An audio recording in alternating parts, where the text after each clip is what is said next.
Since Prime Minister Anthony Albanese was elected, he has emphasised governing through consultation and consensus.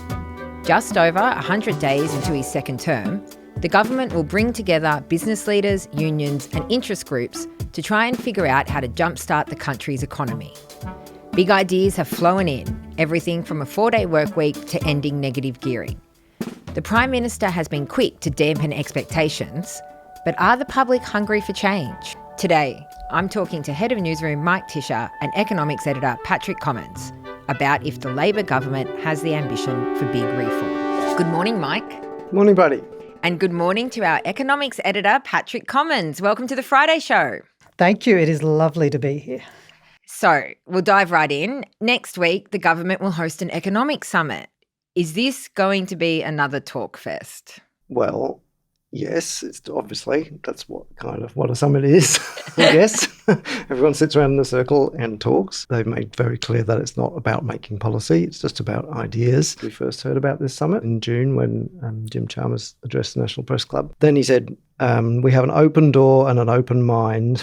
We're looking for ideas and for consensus. Difficult things to marry together often, but it sounded like we actually want to hear radical proposals for reform as long as they're budget neutral or positive. But I think it's fair to say the sort of scope of how broad those ideas might be and what ideas will be translated into policy has pretty significantly narrowed since we first heard about this summit. Yeah, pretty much. I mean, the kind of message from the Treasurer's office is very much, it's already a success, in the vein of what Mike is saying. Just bringing all these people together, kind of exposing these ideas to the light. We've already won, which they would say that, of course.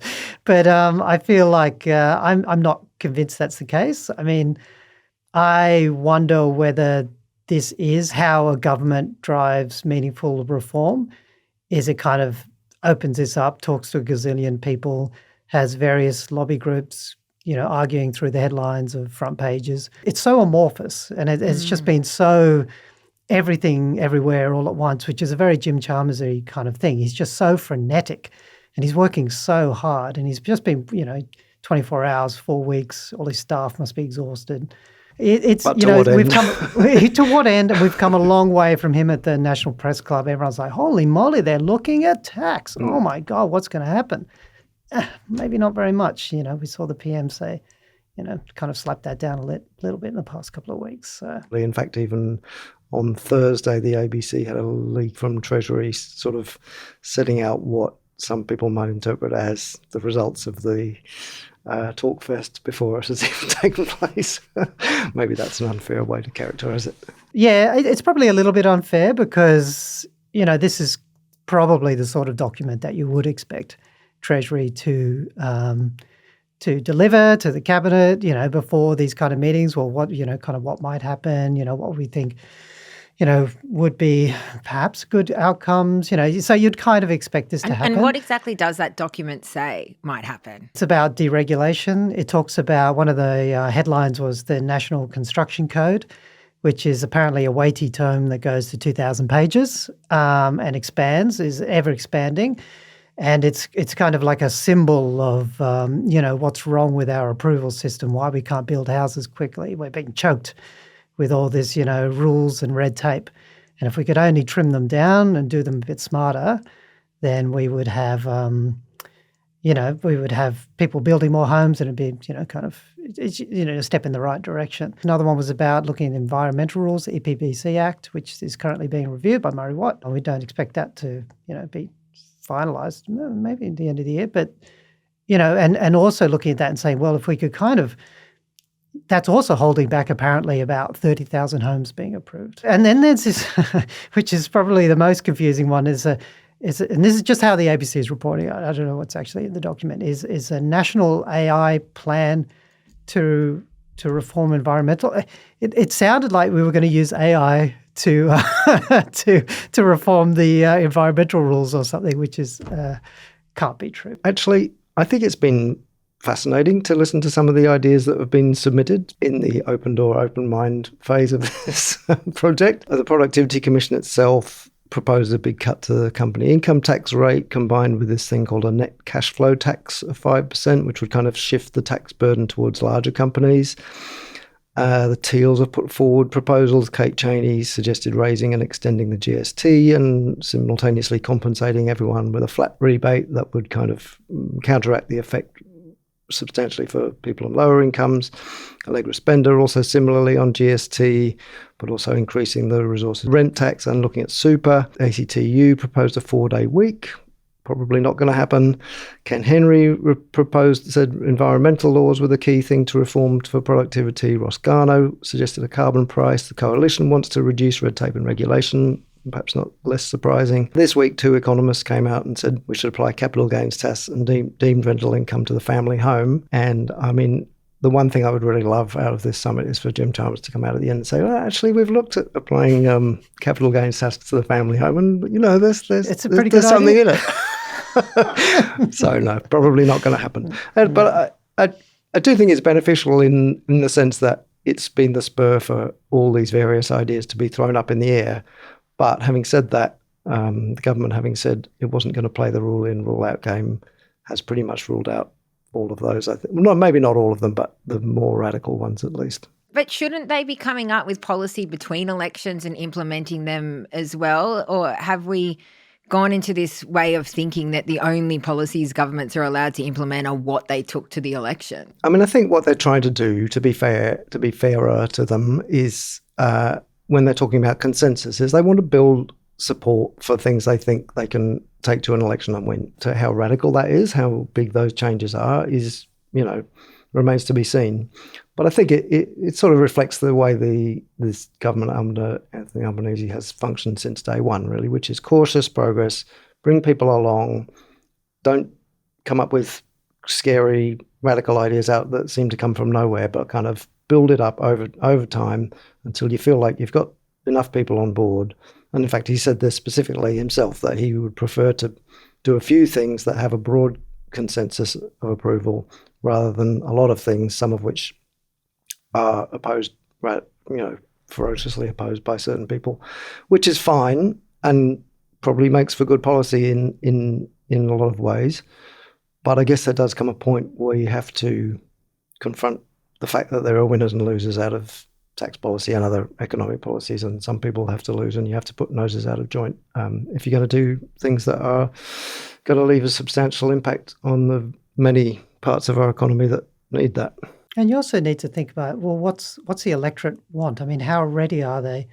And is there actually an appetite for reform and change there that they're not really tapping into? Because when it comes to things like housing, I mean, there's huge frustration. And you wonder whether this slow and steady, consultative, we're going to listen to everybody. It's almost like they're doing this kind of national opinion poll or something, and trying, but with no direct question. But no direct questions, and I just wonder whether kind of this very cautious, middle of the road government, it's brought them a lot of success, and whether at some point they will run into this, frustration among the electorate, particularly among younger Australians, that not enough is being done. So there's this gap between what they're prepared to do and what they're prepared to acknowledge. I mean, it's reasonable enough to say there'll be losers from implementing, big changes in the economy, but there are also losers from not doing that, which were exactly the people that Patrick's referring to, particularly younger people who can't get into the housing market or just can't afford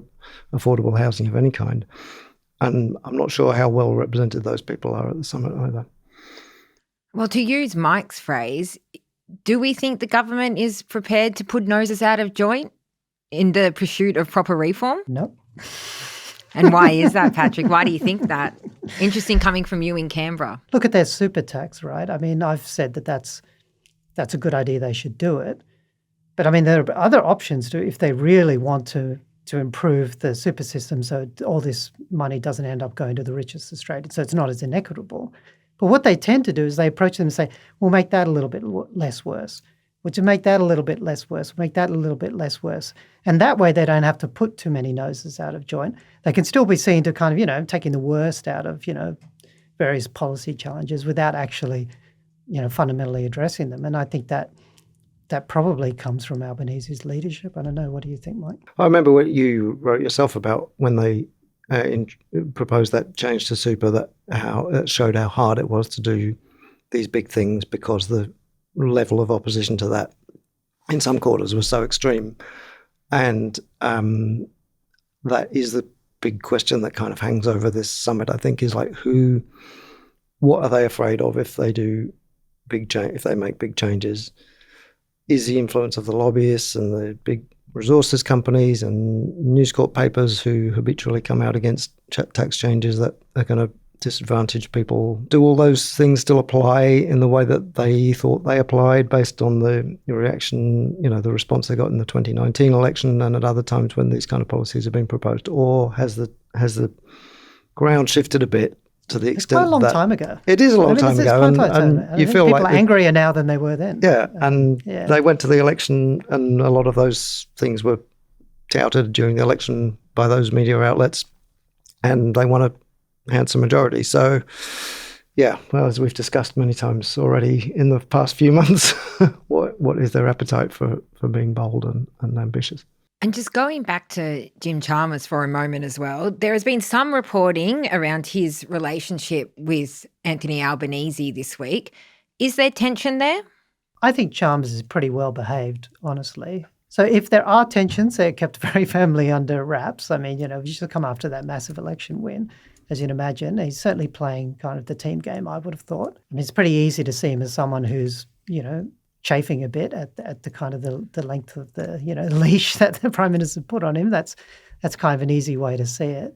I don't get any sense that there's this kind of potentially overflowing of tension that's going to blow up their relationship anytime soon. I do think he seems to be very keen to leave a legacy of reform that is more ambitious than they've attempted so far. Maybe that just takes another term to go to the electorate. Well, you don't get endless terms. No, you don't get endless terms, but I think they probably think they've got a fair chance of winning again next time and that maybe at the next election they might propose something, more changes. But yeah, I think he does want to be remembered as a chancellor, as Albanese does too, but perhaps to a slightly lesser extent as someone who really changed the country in significant ways. And if they're going to do that, they're going to have to eventually come up with some policies that are more than just, fiddling around the edges of the superannuation tax. I feel like Albanese has his own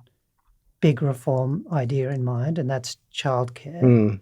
Tom McElroy had a great story about, the government giving Deloitte millions of dollars to look into, what funding childcare directly might look like.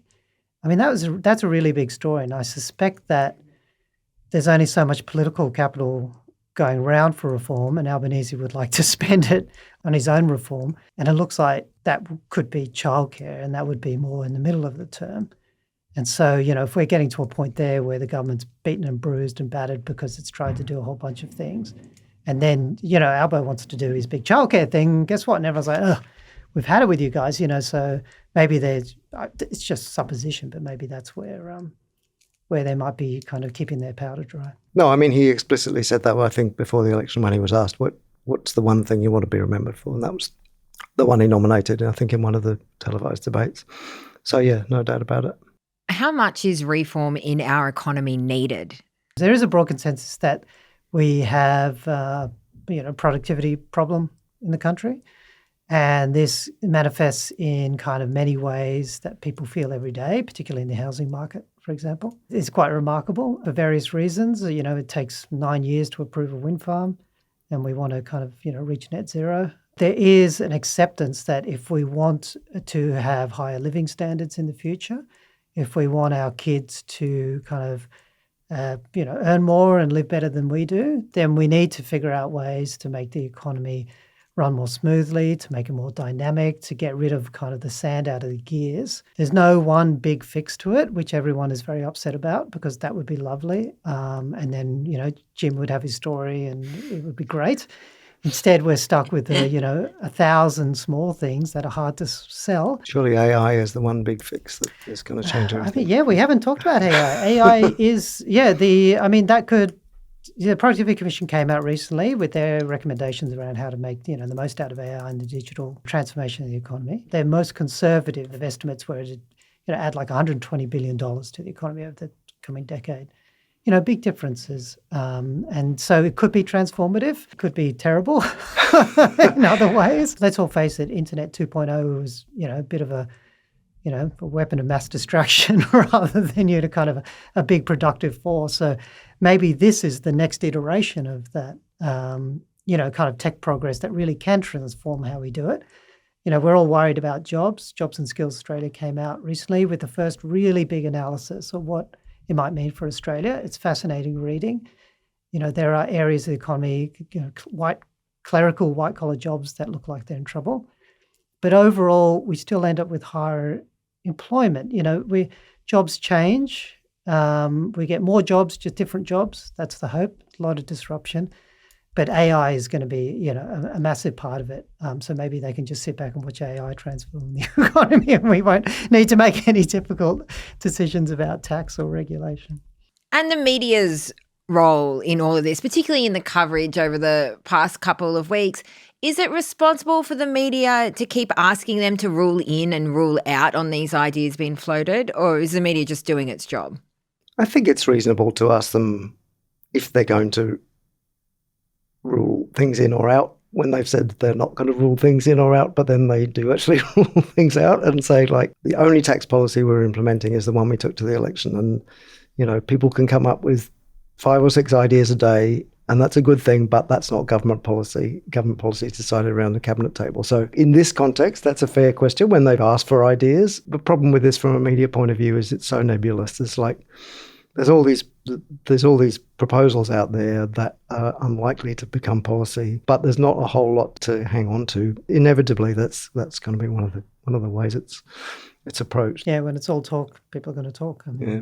And now it's time for what we can't get out of our head this week. Mike, what was that for you? So I'm going to have to lay bare both my age and my upbringing origins in this segment, because what I can't get out of my head is the death of someone called Bridie Baxter this week, who was the producer of a children's TV program in the UK, which is like one of the longest running kids TV programs in the world, I think, Blue Peter, which was like a formative part of the childhood of any sort of slightly nerdy do-gooding kid in the UK. The gorgeous Mike Ticher origin story. Yeah, the best kind. Yes, sad that she died, but it was an amazing life and an amazing show that affected a lot of people in my generation in that place.